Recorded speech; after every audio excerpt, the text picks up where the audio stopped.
small tree. I know.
It is 7:05 on Monday, July 7th. This is the Londonderry Town Council meeting. Can everyone stand for the pledge?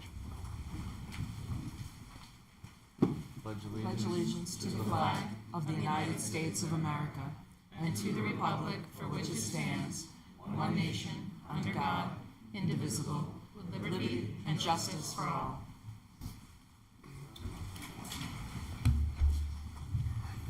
With that, I'll open public comment. No public comment. No one?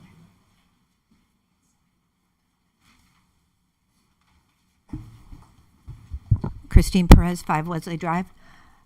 I know it is up to the town treasurer to appoint the assistant treasurer, but I would like to throw my names in the hat as having been a nurse for 42 years, mostly in acute care areas. I'm a stickler for details. Having been retired for 14 years, my job has been to save money, a job that my husband says I excel at. I also feel that with my appointment, it would offer no conflict of interest with the town. Thank you for the consideration. Thank you. Anybody else for public comment?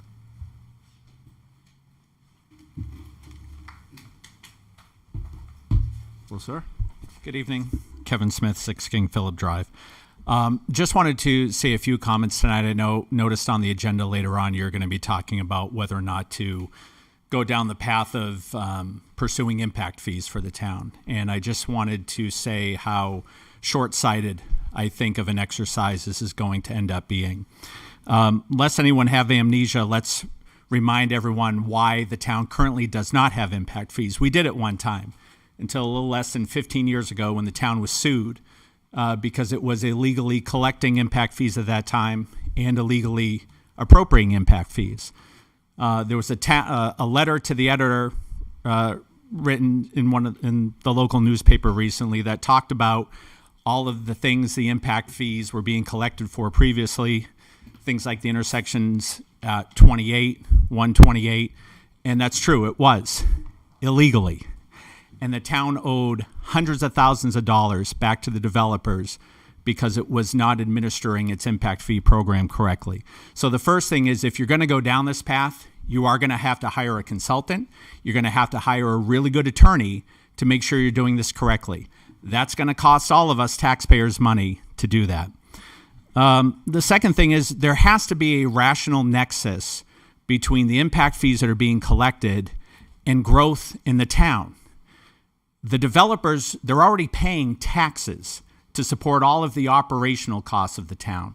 So the impact fees are only to support things that are related to growth. And those growth items also have to be mentioned and be part of the CIP for the town as well. You can't just say, oh, we're going to charge you impact fees to improve certain roadways in town. That's illegal. You can't do that. You can't charge new businesses impact fees for the schools because they don't impact the schools. So these items have to be specifically related to things that are in your capital improvement plan. Currently, the town has 4 items, multi-million-dollar items in its capital improvement plan. None of them are related to growth at all. But let's say one of them was. We'll pick the DPW garage because I like Dave. Even if you were collecting impact fees to support the DPW garage, those impact fees are only going to pay for a fraction of what the overall cost is of that project. They're never going to cover the entire cost of the entire project because, again, you're only charging a very small fee to all of these different developers. And so unless all of you are ready to support bonding these multi-million-dollar items in the CIP, this is going to ultimately prove to be an exercise in futility. You're going to collect the fees, they're going to earn interest in an account, and in 6 years, if the program is being run correctly, you're going to end up giving them back, the fees back to the developers, because you're required to by state statute, with the interest. So I would suggest that if you talk to the town manager, there are better ways to skin the cat here. There's TIF districts, there's exactions, there's off-site mitigation, there's other ways you can get what you want than going through the process of costing the taxpayers money and collecting fees that you're never going to spend anyway. Thank you. Thank you, sir. Anybody else in public comment? Seeing none, I will close public comment. Next up is board appointments and reappointments. First up is appointment of a deputy treasurer. Tom.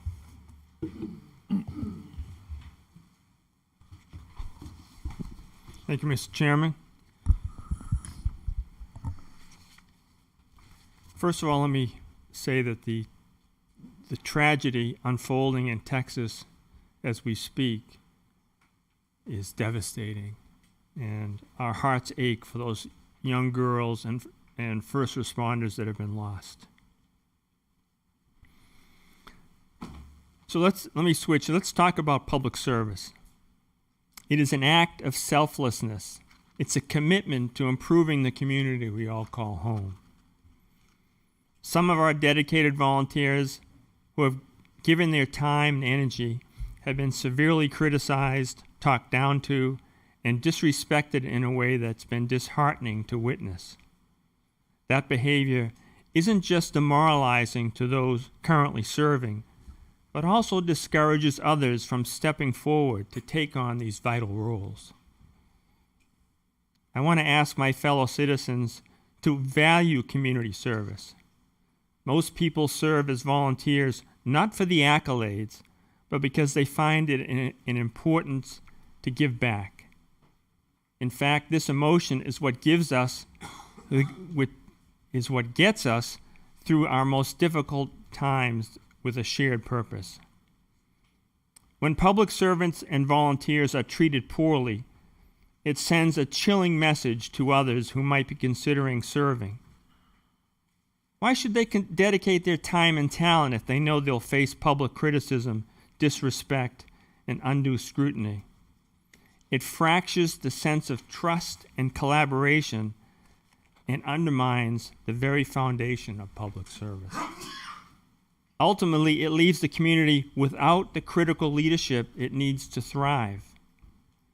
It's time we reevaluate how we treat those who answer the call. Respect, collaboration, and constructive dialogue should be the cornerstone of our interactions. Public service requires character, dedication, and willingness to put the greater good above personal gain. Londonderry is a very special place to live and raise a family. It's my hope we can work together to honor those who serve and create the environment where others are inspired to join them. As your town treasurer, I have the option to appoint a deputy treasurer for the town should I become incapacitated and unable to serve. In this capacity, I would like to appoint longtime town councilor John Farrell. Why did I select Mr. Farrell? Let me tell you about him. He has frequently helped his fellow citizens when most likely you knew nothing about it. He provided that help quietly without looking for attribution. John would often find out about Londonderry families in need of meals, heating, and electrical service.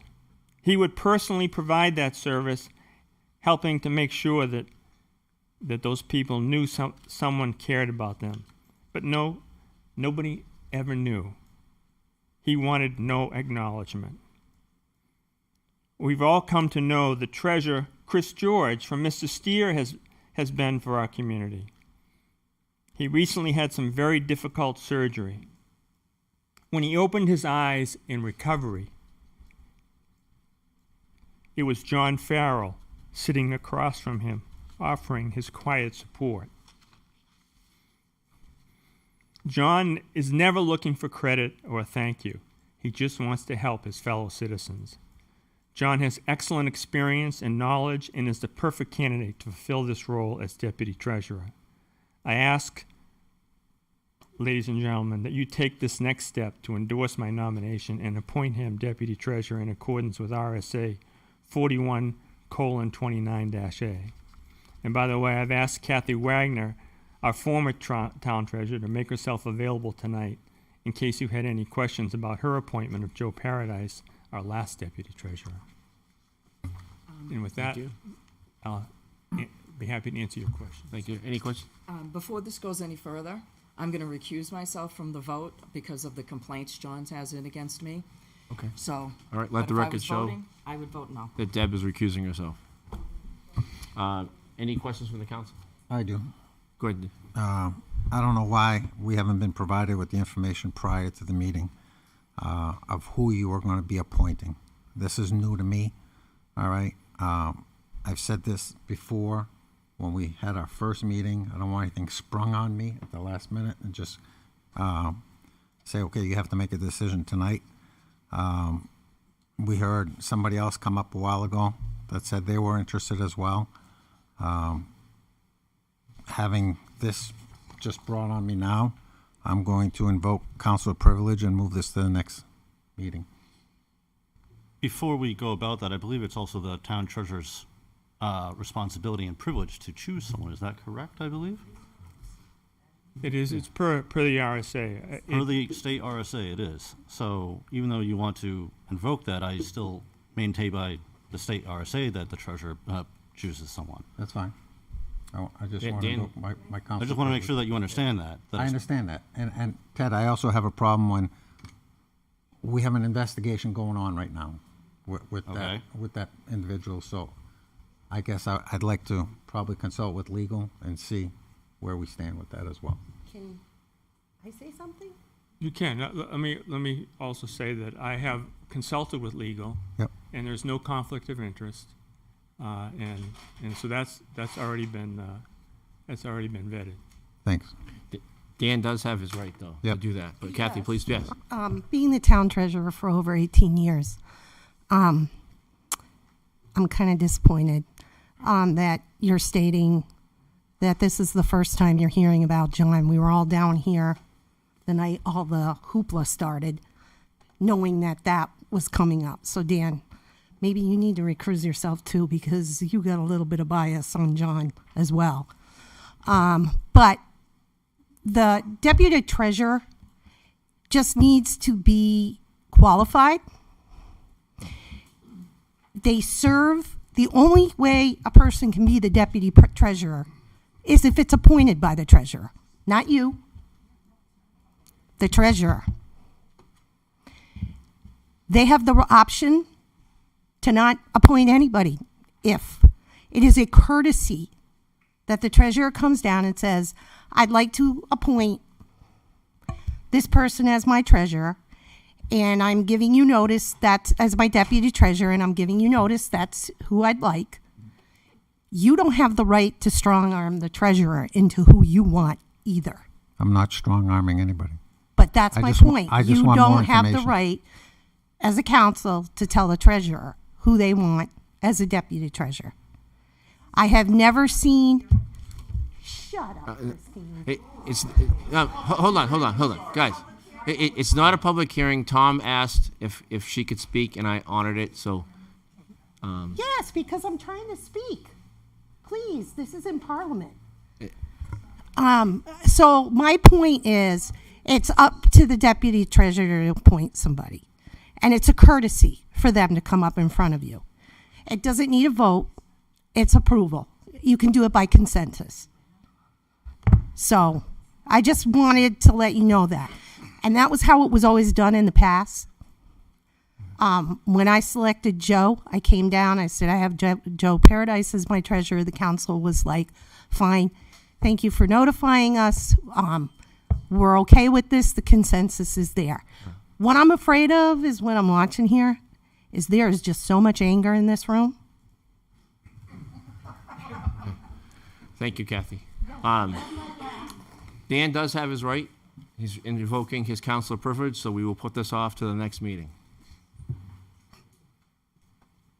Appointment of Senior Resources Committee. I'll accept a motion to accept the resignation. So I move to accept the resignation of Jeffrey Mintz from the Senior Resources Committee under Title V, Chapter 3, Section 9A of the Municipal Code. Second. Second, okay. I have a motion from Sean, second from Dan. All those in favor say aye. Aye. Any opposed? Chair votes in the affirmative. Thank you for your service. Next up, we have what's it? Was it? Appointment to Senior Resource Yep. Committee. Appointments to the Senior Resource Committee. And the first person I have is Myrtle Allen, right? Yes, I have Myrtle Allen. I don't know if Ms. Allen could be here today. Okay. I will tell you that she has been attending the Senior Resource Committee meetings Yes. leading up to this, and she expressed to me that she is very interested in the position, Okay. one of the positions. We also have Mary Ann Ryan. How are you? Very well, thank you. Good. Mary Ann Ryan, 24 King Henry Drive. And I saw an article in the local paper that there was an issue with attendance at the Senior Resource Committee meetings, and I attended one of the meetings and found a very good working group. I've had several careers in my lifetime, did some volunteer work, but since I'm retired and obviously a senior, Yeah. I thought perhaps I could make a contribution to this committee. Excellent. Any questions from the council? Nope. All right. If I am correct, by us accepting the resignation, we have two openings, correct? Yes, that is correct. You Okay. have the full position, the one-year full member position, which expires the end of this year. Okay. And then you have a 3-year alternate position, which expires the end of December 2027. So we've got, Can we ask Mary Ann what she would prefer? absolutely. Mary Ann, Mary Ann, Dan has one question for you. would you prefer the 1 year or the 3-year term? Oh, let's be positive. I'll go for the 3-year. All right. So that's the alternate one. So I'll make a motion that we appoint Mary Ann to the full member 3-year position. It's alternate, right? 3-year alternate. Yeah, 3-year alternate. Oh, 3-year alternate? Yep. Okay, 3-year alternate position. I'll second that. Ooh. Motion by Dan, second by Ted. All those in favor say aye. Aye. Any opposed? Chair votes in the affirmative. I'll Now make, we're still, okay. I'll make a motion to appoint Myrtle Allen as a full member to fill in that 1-year position. Motion by Dan, Second. second by Ted. All those in favor say aye. Aye. Any opposed? Chair votes in the affirmative. And Kirsten, just for clarification for those members, when do these terms expire? So the one-year position expires December 31st, 2025. Of course, the person who's in that position is welcome to reapply when they get posted in September. And the three-year alternate position expires December 31st, 2027. And alternates are always welcome to apply for full member positions if they come up. And And Mary Kirsten, Ann, don't forget to see the clerk. so Kirsten, that Just gives see the them, clerk. Be sworn in. Be sworn in. Kirsten, that gives them a full committee now, right? No vacant That is position. correct. There's a full committee with no vacancies now. Thank you. yes. Excellent. Thank you. All right, appointments to the Zoning Board of Adjustment. Our first appointment is Bob Robichek.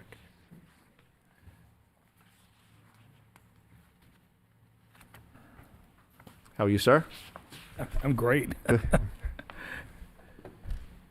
Do you want to say I'm on a anything? zoning board now. I've been alternate since 2023.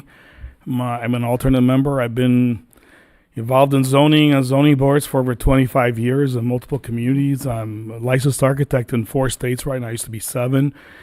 45 years of practice. My practice is mostly municipal projects, police, fire, EMS, town halls. I don't have a conflict of interest with doing housing and things like that.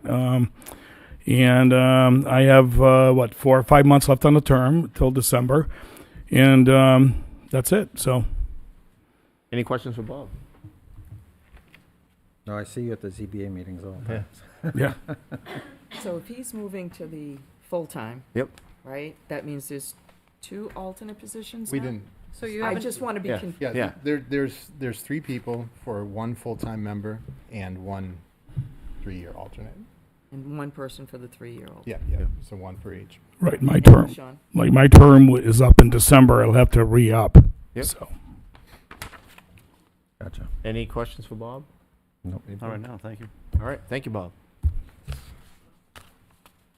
So do we want to Get the other interviews. do that too? Okay. So next up is John Grennan.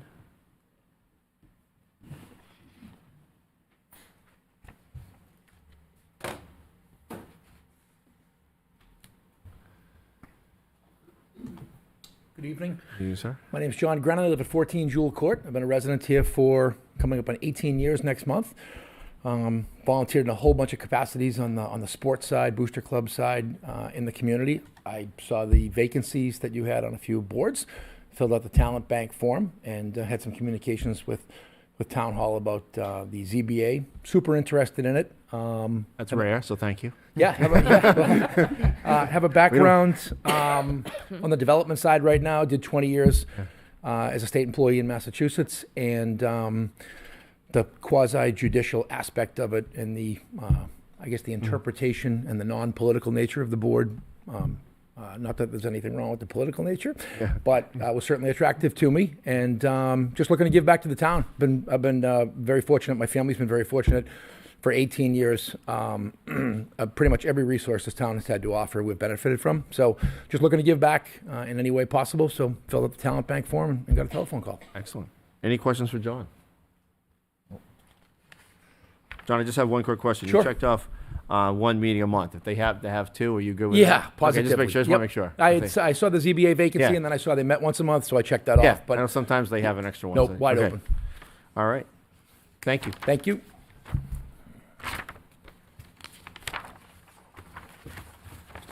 Next up is Christine. Yeah. Next up, Christine Perez.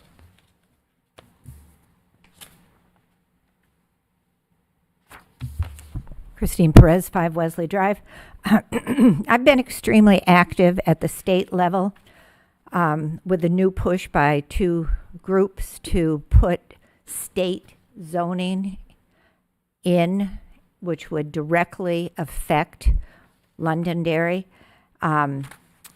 And because of that, throughout if these zoning laws, they want to go throughout the state, and we all know one doesn't fit all. Because of this, as well as the large number of building going on within the town, I've spent many, many hours looking at our particular zoning requirements here and seeing how, if some of these zoning bills are passed at the state, how they would directly impact us here in town. I know that Londonderry is very different than some of the small towns that these two groups are trying to push for it to be. So I thought that if I was an alternate on the zoning board, not only could I be directly involved in the zoning going on here within the town, but I could also provide a link between the town zoning and what is happening at the state level. Any questions for Christine? Thank you. Thank you. I'd like to make a motion to appoint Robert, I'm going to mess up your name by accident, sir. Robichek. Robichek, thank you, for the full-time position, and John Grennan for the alternate position. I'll second that. Motion by Ted, second by Sean. All's in favor say aye. Aye. Aye. Any opposed? Chair votes in the affirmative. If, I make a motion to appoint Christine to finish Rob's. is there Yeah. Not a third spot. There's not a third spot. There isn't? a third spot? But Rob just So, got moved up from If alternate to. you chose to appoint Bob Robichek, which you have, to a Yep. full member position, his alternate seat immediately becomes vacant, Yep. and you can opt to fill that Okay. if you would like to. I have a motion by Dan, Second. second by Deb. All's in favor say aye. Aye. Any opposed? Chair votes in the affirmative. Mr. Chair, if you don't mind, can we just Confused. clarify the terms again so they understand? Absolutely. Yeah, I'm a little confused here. So Bob Robichek, when you appointed him to the full member position, that's the term expiring December 31st, 2025. So it's for the remainder of this year. Again, like previously stated, Mr. Robichek is welcome to reapply for that position in September. The alternate position, which was posted, to which you nominated and approved John Grennan, that's a 3-year alternate member position with a term expiring December 31st, 2027. The position that became vacant, based upon you moving Bob Robichek into the full position, is a 1-year alternate position expiring December 2025. December 31st, 2025. Thank you. And that is the one that you nominated Christine Perez for. Any questions? Nope, now we have a full board. You again have a full board on the ZBA, yes, that is Thank you. correct. All right, next up is confirmation of Patrick Cheatham as an alternate to the Southern New Hampshire Planning Commission. Patrick here. Okay. Patrick's not here. He did his interview in front of the planning board. The way the Southern New Hampshire Planning Commission works is that it is the planning board selects the appointee, and then it's up to the select board, in this case you, to confirm that appointment. Okay. Any questions from the council? No. I'll make that motion to appoint him. Motion by Patrick Dan, Cheatham. Second? second by Ted. I heard Ted first. All those in favor say aye. Aye. Any opposed? Chair votes in the affirmative.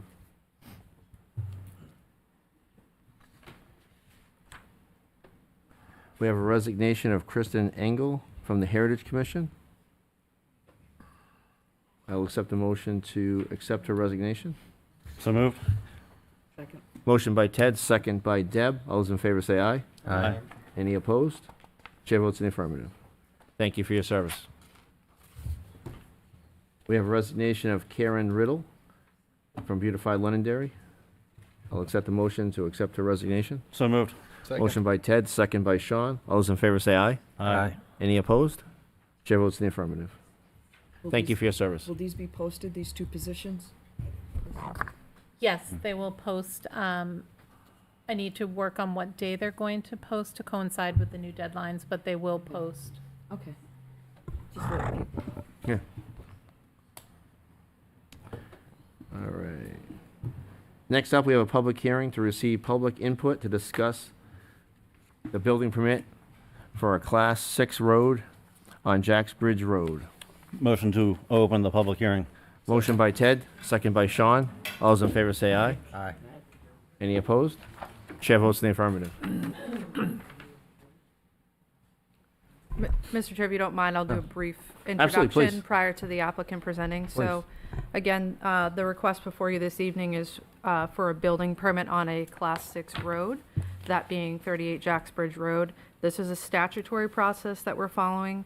So the applicant has already gone to the planning board for a recommendation. That recommendation is provided to the town council. The planning board has provided a favorable recommendation with respect to this building permit request. And there are some conditions that the planning board has recommended along with that approval of the permit as well. It's my understanding that the applicant has a presentation for you this evening to talk about those conditions and the permit itself and the request itself.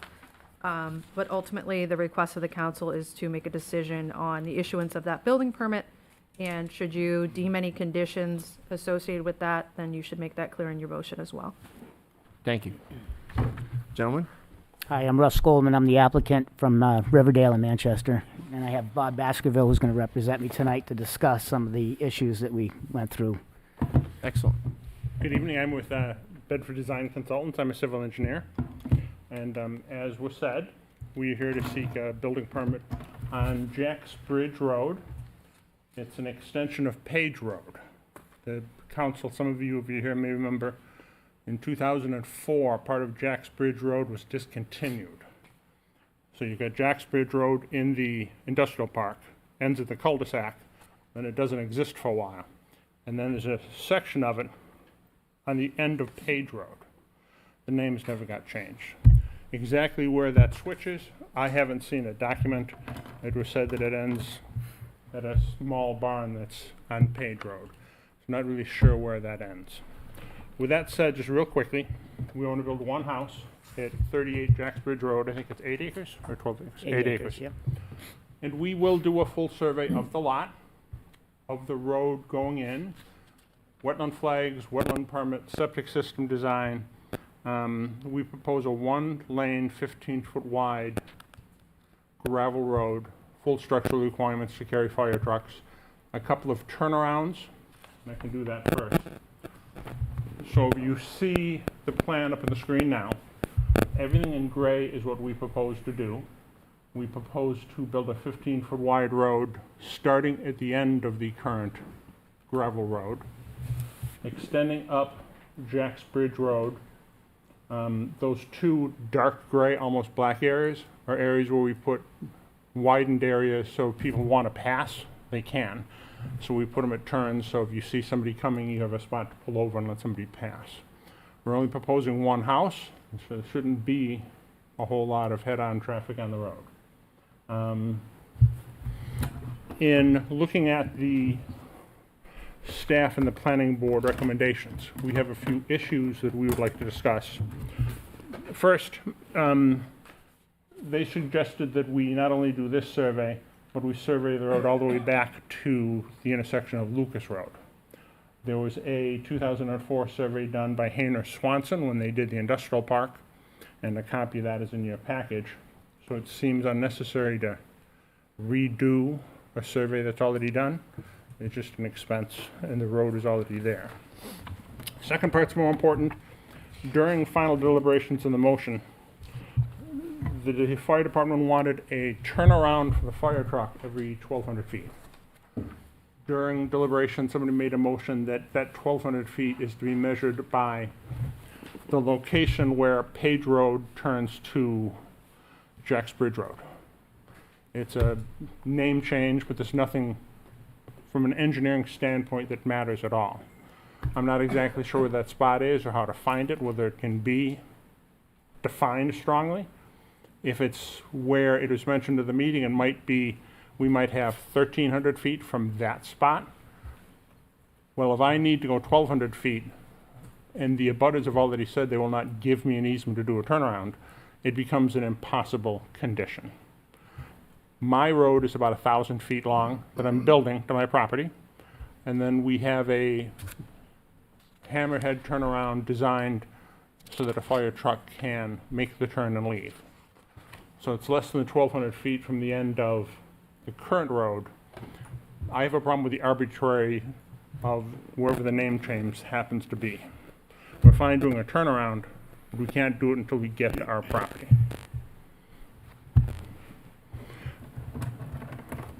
Third item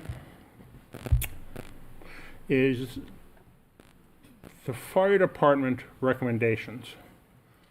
They said they want 12-foot widths per travel lane. But it didn't say whether you do one travel lane or two, and the planning board bounced that around. There was an uncertainty. Do we do one lane or two? Well, there's no place on the current Class 6 road portion of Page Road that's more than 24 feet wide. And I don't think Lucas Road or Page Road on the other side of Lucas are anywhere near that width. So we just want to clarify that it's not a 2-lane road. We'll do a 15-foot wide road. What NFPA requires is 15-foot wide structural base. But then you clear all the vegetation for 20 feet and you keep it cleared, you maintain it that. There's also a height requirement, so you clear all the vegetation. We'll clear more than that because I'll have to do full drainage calcs for John Trotter as part of my design, as part of my wetland permit for the state. So we're proposing one 15-foot wide road with those extra widths there and a full hammerhead at the end. We feel that is a fully acceptable, fully NFPA approved road. Last item I want to mention is he asked us to say to a 6% slope. Being that this is an existing road, there's a short stretch, it's easier to point at this. It's a short stretch right past the barn here that's about 7%. Take quite a bit of work to try to bring it down. This right-of-way is a very old road, so there wasn't a layout, there wasn't a subdivision plan, there wasn't a deed. So it's known as a variable width road. Roughly speaking, we would call it a 2-rod road, about 33 feet wide. But there's spots where it's as narrow as 29 feet, and spots where it looks as wide as 45 feet. Getting a 2-lane 24-foot road in a variable width right-of-way becomes extraordinarily difficult. So you're talking this area right? Yes, that stretch right there is about 7%. And you do a very good job of that. Thank you. And then at the very end, right before our property. Right here? Yep, perfect. Going to the left a little bit. It's about 10%, it's over 10% there. We plan to cut it, yeah, just up to 100 feet worth. So we plan to cut a little bit off the top. We're going to fill a little bit on our property. We'll be under 10%, but for a short stretch, we need to be more than 6%. In these, No turnarounds available here. nope, You're all that talking property, here for the fire trucks, the hammerhead. correct. There are, I believe, 3 houses and 2 barns on the Class 6 portion of Page Road. You know, and they all have their driveways. But I can't, all of them have stated in the last meeting that they will not grant me an easement to build a turnaround for fire protection in that stretch. The question is, where's the 1,200-foot start? We have it starting from the last driveway. That barn there is put in after 2004. I didn't look up the year with me right now. So we're looking going basically from that barn to our property. We can do the 1,200 feet. What's not clear in the fire department regulations is where does the 1,200 feet start? The planning board at the last minute said, well, let's start it at where the name changes from Page to Uxbridge. And one thing that is talked about as a condition of approval that, well, it makes no sense to have a short stretch of Jack's Bridge Road here when everybody else is going to go down through the industrial park. So if we get this approved, we'll go to the fire department and change the address to a Page Road address. This road name change gets confusing. But right now, someplace in there, it changes from Page Road to Old Jack's Bridge Road. And they started at the 1,200 feet at that spot. I don't know where that spot is. I don't know if a document exists that specifically says it starts here. Might be someplace in the history. But from an engineering standpoint, it's an immaterial location. It doesn't affect any of my engineering or access issues to get there. So I can build my turnaround at the beginning of my property. I just cannot do it anyplace else. So to require it to be done in front of that says, yes, you can have your building permit, but here's an impossible condition. So where are you proposing to put the turnaround? Our property starts right here. Right here. Yep. So we will go far enough here where a fire truck can fully go past the driveway. Yep. He backs in here, he can pull out and go out this way. So the turnaround is right here. We started 0 plus 0, 0 here, we're at 11 plus 0, 0 here. So that is just at a little less than 1,200 feet to the center of the turnaround.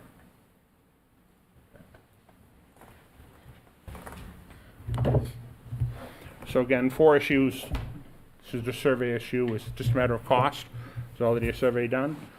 The 1,200-foot turnaround, we'll do a turnaround, but this is a question of where does my 1,200 feet start from. That's the only location we can do a turnaround, which is less than 1,200 feet from the last driveway, from the barn. Third issue is just that it's a 15-foot wide road with turnout so people can pass. Fourth issue is for short lengths, we would exceed the 6%. The 6% comes from subdivision regulations. We're in a weird spot. We're not proposing a subdivision. NFPA says you can go up to 10%. What the fire chief stated in his firm was that there's an NFPA requirement, 1141. I went out and bought this after the planning board meeting, just to see what regulation do they talk about. They allow a 10% or more, but they allow a 10% grade, but that's more than Town of Londonderry standards. So I'm in between the two standards. So I'd like to have slightly steeper regulations for very short periods. But again, the only person who will be using that road is whoever buys the house from my client, and he will sign a full, what's the name of it, the waiver requirement? A liability waiver, Liability which essentially waiver. states that you're acknowledging emergency personnel cannot access your property, And that the town has no, and that the town is not liable for that. to maintain our road in any case. So we're applying for one house lot. We will do the liability waiver. So that is our request for the evening. I'd be glad to answer any questions you have. Any questions from the council? I got tons of them. Dan, go ahead. It's a public hearing, don't we hear from the? Yeah, first? I'll bring it back to the council first, and we'll bring it to Okay. public, yep. I'd like to hear from the fire department on this because Wilson Road, they required them to do a 20-foot for the fire trucks, is what I heard. So, Brian, if you could clarify that?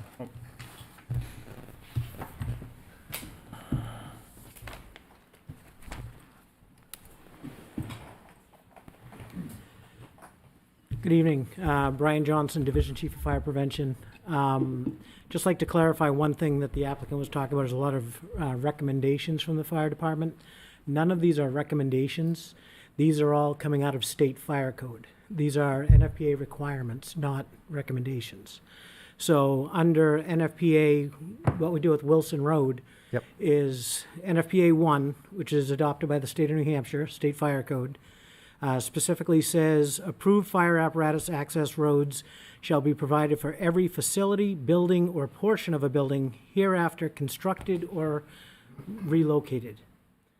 Access to the building, a fire apparatus access road shall extend to within 50 feet of at least one exterior door that can be opened from the outside and provide access to the interior of the building.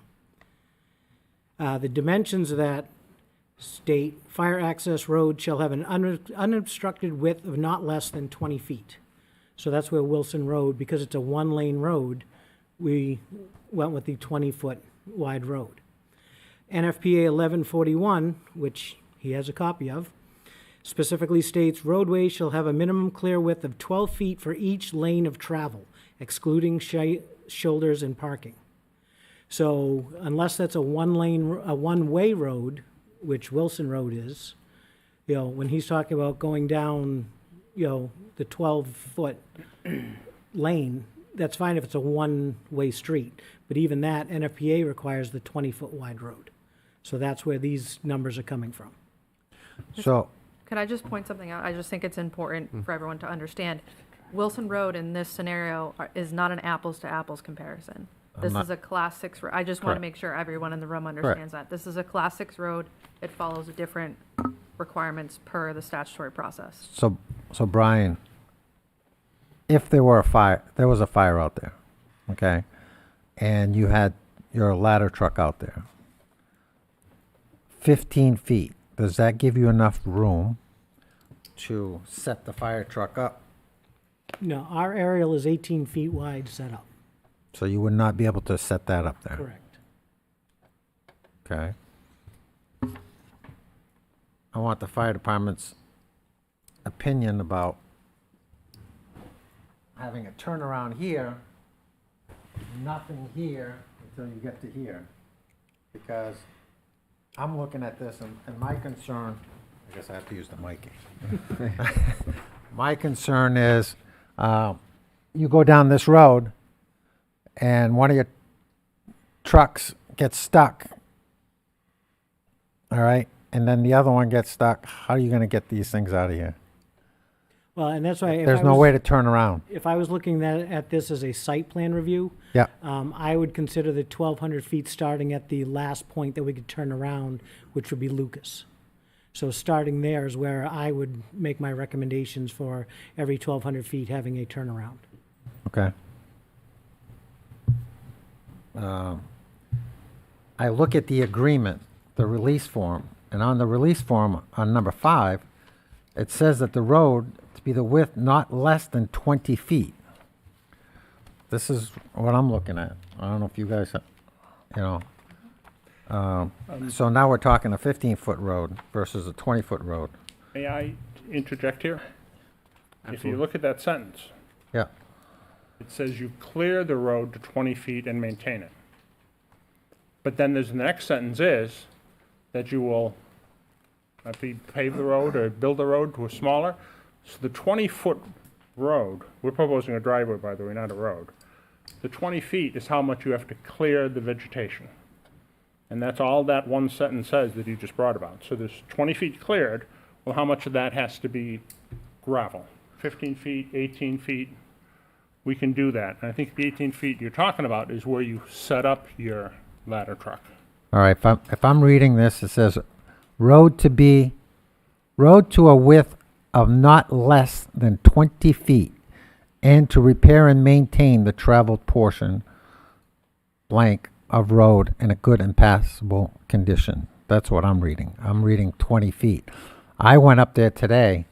I'm not familiar with Jack's Bridge. I know Jack's Bridge, and I was trying to find this lot, and had a hard time finding it, but I did drive up there. The entire driveway up there, the dirt driveway, is 20 feet. And then you get up to that Jack's Bridge, where it, turns into a little cow pasture kind of road. But prior to that, it's all 20 feet. And it's being maintained by those individuals. So I guess my concern is if we have currently, that dirt road is 20 feet, I think it should continue to be 20 feet all the way up. Especially if we're talking about fire truck, you say, you put your staging out, it's 18 feet. All right? Don't want to go on the edge and end up with our trucks being stuck there, and then we don't have our trucks available. So this is a 7.95 acre lot. Is there only going to be one house there, or are you looking to possibly subdivide this property into more lots? We're not planning on changing this to a Class 5 road, so there's no possibility of subdividing. Okay, So it'll just be a single-family house lot. okay. I also was looking at the staff recommendations on the fire department. Now, Brian, it says that recommended sprinkler system. Why just recommend it? Why wouldn't we insist, since it's so far out? State of New Hampshire, we cannot require residential sprinklers in single-family homes. Okay. All right. That's it for now. Right. Sorry. Any other questions from the council? Or open to public? Yes. How far away will the I guess how long will the driveway be and how far away will the house be from the road? Because I'm not seeing it on the map that you're providing.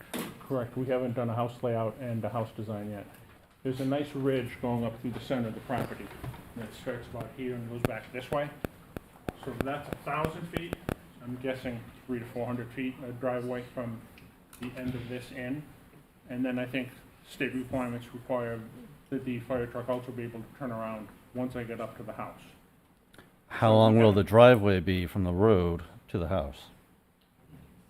I would say less than 400 feet. No, the width. The Oh, the width of width. this driveway. Will the width of this driveway from the road that you're proposing be to the house? I was Will talking that be with able my to handle a engineer fire today. truck? I don't think Londonderry has any requirements. Most people do 12 to 14 feet. For your I just typical want to make driveway. sure, because I guess another question for our fire department is, how far can our hoses go? Would we be able to make it to this house if it's that far away from the road? It depends on the width of the driveway. I would still go back to NFPA 1, where it says they have to provide us a 20-foot wide road, fire access road, to within 50 feet of a door of that structure. If they're within 50 feet of that structure, absolutely, our hoses can reach it. 300 to 400 feet, I'd refer to You okay with Chief 10 feet? Heinrich on Just gravel. that. I mean, our normal hose lays, are the hand lines that you normally see going into a building, those aren't going to reach that, but, Okay. there are different options available. We're okay with a 20-foot wide driveway up to within 50 feet of the house. Does that appease our fire department?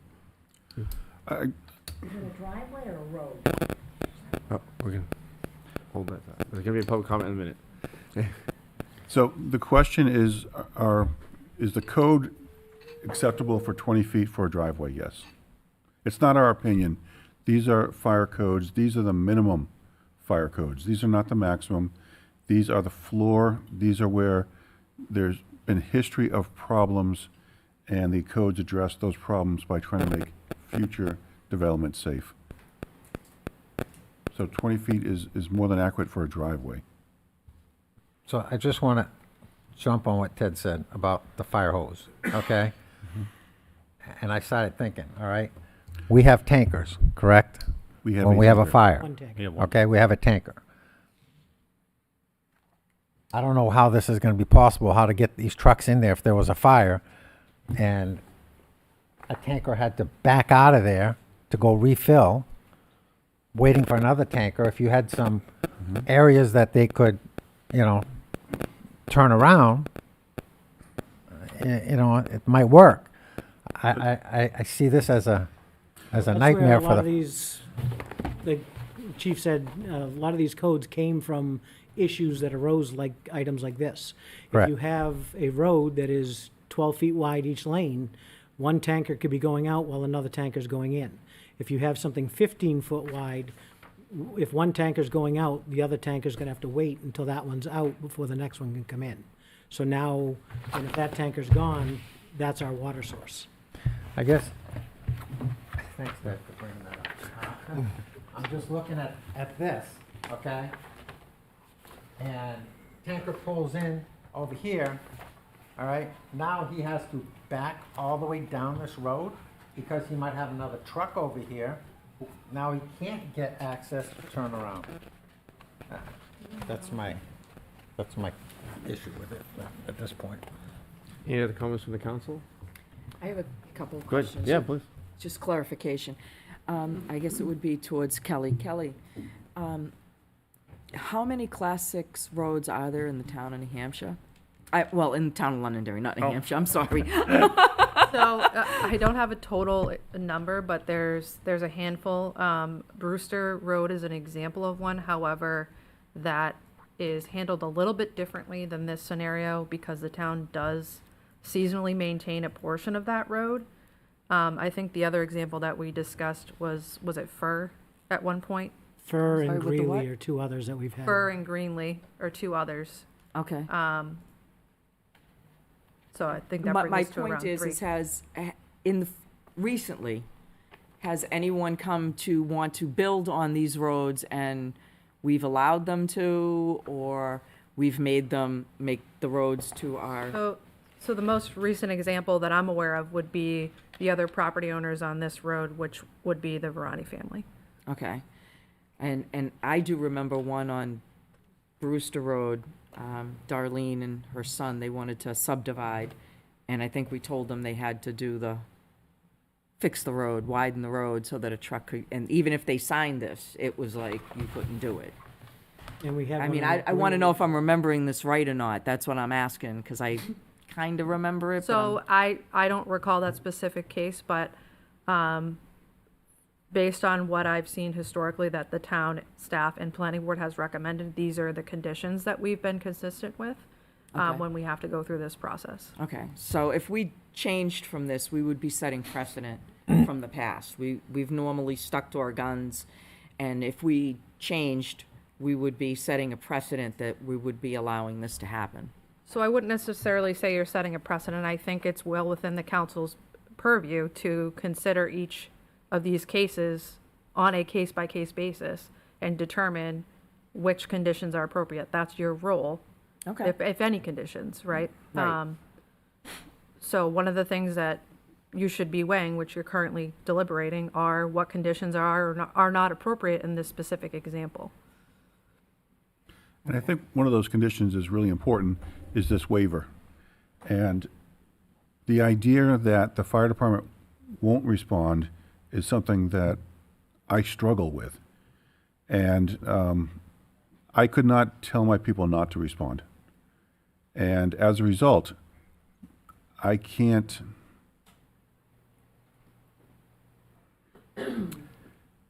Every second that we delay, the fire gets bigger, the heart attack gets worse, because it's not always a fire that we're responding to. So all of those tie into this reason for the road to be a road, and the reason for us to have access, and for the reason to be maintained. I don't believe this road's going to be maintained in any regular fashion, meaning that is it going to be plowed during the snowstorm every 2 inches, like a town road, or any other circumstance like that. But saying that we're not going to respond to somebody in a time of need, just I struggle with that. And that's my biggest concern. And I want you to understand that if we do, when we do respond, there might be, the fire truck might get stuck off the side of the road. The fire truck might be damaged, the property might be damaged, but it is something that is hard for me to tell my people that they can't respond to somebody in need. And we're setting up a situation where that could happen. I think one issue that I have is that you said, Chief, you want to respond. All right, there's a fire. You're gonna respond. A fire or medical. If you don't respond, if the police respond for a domestic, right, they're responding. I mean, this is a blanket policy that we're not going to provide emergency service, right, in an emergent manner, if I'm not incorrect. And you would need to respond because if nobody goes to the fire, it's going to spread into, the brush and everything else. But yeah, so generally, the point of a waiver document isn't to say you should not respond. The point of a waiver document is to prevent liability for the town because there's risk incurred on a Class 6 road by building or doing anything. And that's part of the process that we do in the town when we go through a Class 6 road, is to go through this process and make it as much as possible. But there's still an inherent risk just because it's a Class 6 road. The risk is assumed by the applicant for liability purposes, not so to say you should not respond, but to say if something would go wrong, that's on the applicant, not on the fire department, where we can get sued as a town for saying you didn't provide the services you should have, or you should have done X, X, and X. We're not liable. But I think it would be extreme to think that any fire department or police, for that matter, would not respond to anything. So that's not the intent of the waiver. Mm-hmm. But without the road being maintained, it will be challenging. Yeah. I guess I also have an issue that I don't know if the current landowner will hold on to the property, or if in the future they may ever sell the property, if that new landowner will understand. Oh, they plan to sell that. They are planning to sell this. This is built on spec, Okay. right? Well, either that new landowner or another landowner who may then own the property in the future may fully understand this document. And if they need help or assistance in the future, they may not understand that if I'm calling 911, they may or may not be coming or may not be liable if something happens. So it is required to be recorded with the deed, so they would be made aware at the time of the land transaction. This is true, but a lot of things are signed at transactions. A lot of people that's don't true. understand their documents. So I worry that if someone needs assistance or aid and we can't get to them. And I would just encourage you to focus on what's before you now and not make a decision based on a future, a potential future change. The request before you is for a single-family building on this lot, and they're following the statutory process, which requires them to come before you for approval of that. I think maybe Dave Wally can answer this question. So as far as like safety on a class 6 compared to a regular road, like ice, mud, things like that, how does it affect the road differently than a regular road? I mean, what are the issues that might pop up that could cause some sort of safety concerns with this road not being a real road? If you don't mind, Dave, I'm sorry.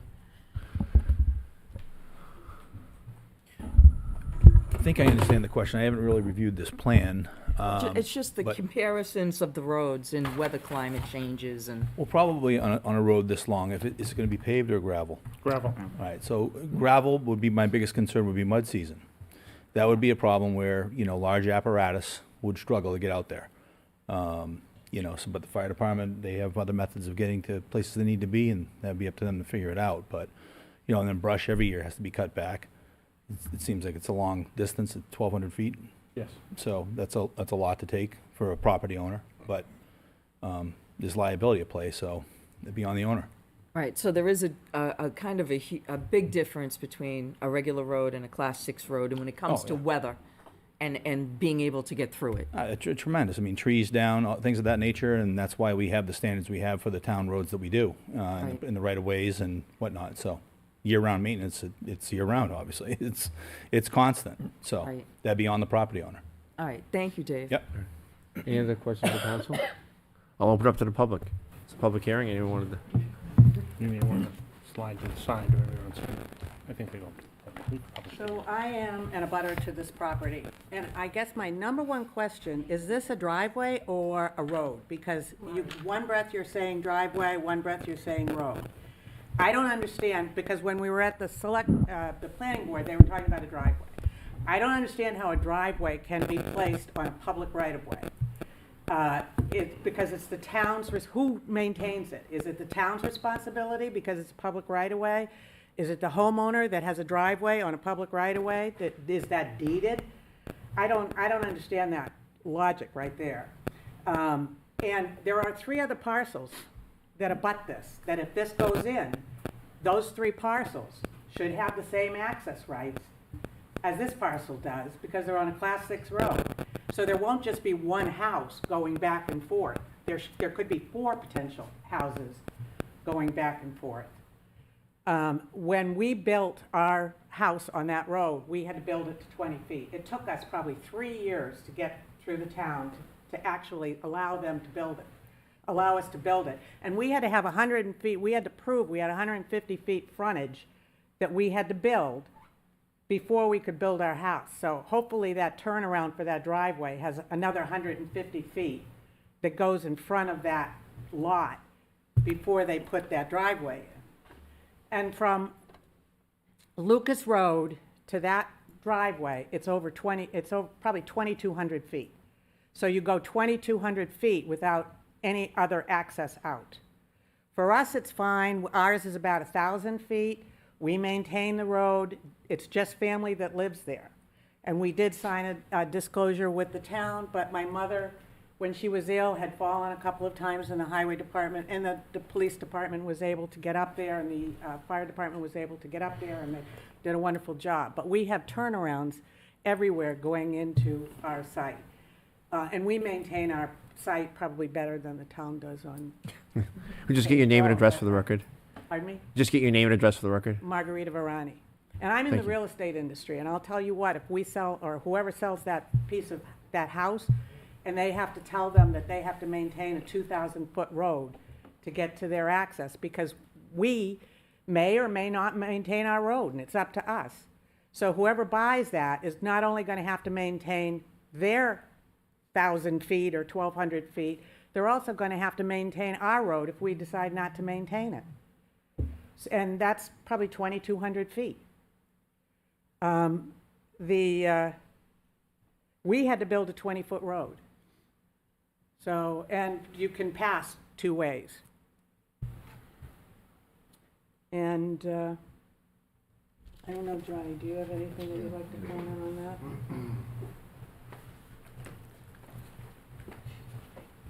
How are you, sir? Yeah, hello. Giovanni Verani, 73 Page Road. And yeah, my first point, which Margarita sort of made, was that initially when they were coming to the planning board, they were talking about a driveway, a 16-foot wide driveway. And a driveway is something that is used on a private land to access a public road. So, and that's defined in the state of New Hampshire. So the fire department is recommending a 20-foot each way with 2 feet of drainage on either side. That's 24 feet. They're looking for relief from that. With regards to the indemnification, you can sign all the indemnifications in the world, but I don't think they're going to stand up in the court of law when something royally goes wrong over here. So you're going to own it one way or the other. My opinion, but where they're showing the road here on this map too, they show the barn.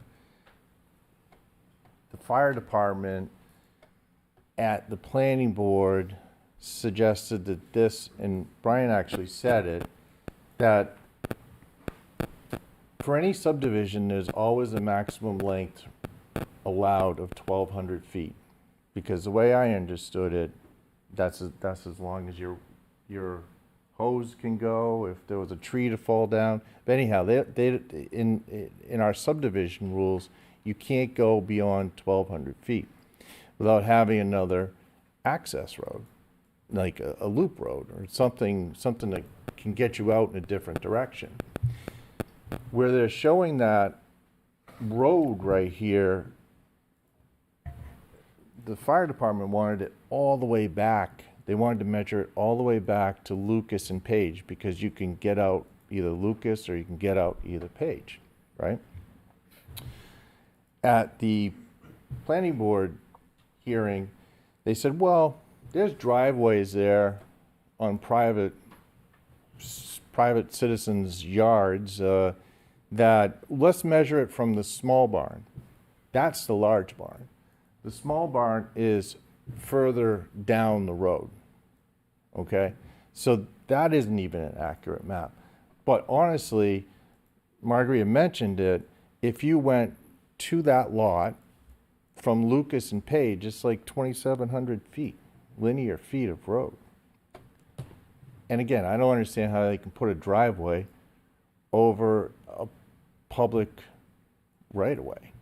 So, the engineer, Bob, mentioned Jack Bridge Road, and we should just conveniently call it Page Road for the sake of convenience.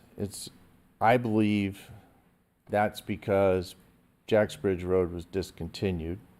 So by labeling it Page Road, they don't have to go through one more step of the process and get it recontinued, or whatever the status would be. And